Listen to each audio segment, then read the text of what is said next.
বাংলাদেশ জাতীয়তাবাদী দলের কেন্দ্রীয় আইন বিষয়ক সম্পাদক ব্যারিস্টার কায়সার কামাল বলেছেন, জনগণের সেবা করা আমার অঙ্গীকার, আপনাদের বিশ্বাস ও ভালোবাসায় আমার শক্তি। 31 অক্টোবর বিকেলে দুর্গাপুর উপজেলার গাঁওকান্দিয়া ইউনিয়নে স্থানীয় ভোটারদের সঙ্গে এক মতবিনিময় সভায় তিনি একথা বলেন। ব্যারিস্টার কায়সার কামাল আরও বলেন, কেউ যদি দলকে পুঁজি করে দুর্নীতি এবং চাঁদাবাজি করে তার ব্যাপারে কঠিন ব্যবস্থা নেওয়া হবে।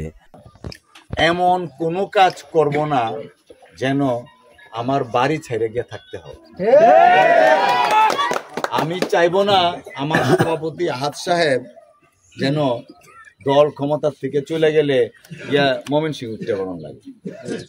উঠন লাগবে তখন কখন, যখন তিনি এই দলকে পুঁজি করে অন্যায় ও বিচার করবেন। তো আমাদের দলের ইতিহাসে অন্যায় ও বিচার নাই। যদি কেউ অন্যায় ও বিচার করেন, দল থেকে তার বিরুদ্ধে কঠিন শাস্তিমূলক ব্যবস্থা নেওয়া হবে।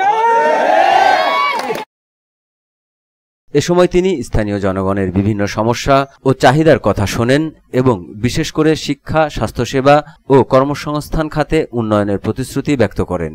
এ সময় আরও উপস্থিত ছিলেন স্থানীয় দলীয় নেতাকর্মী, গণমাধ্যম ব্যক্তিবর্গ ও সমর্থকবৃন্দ।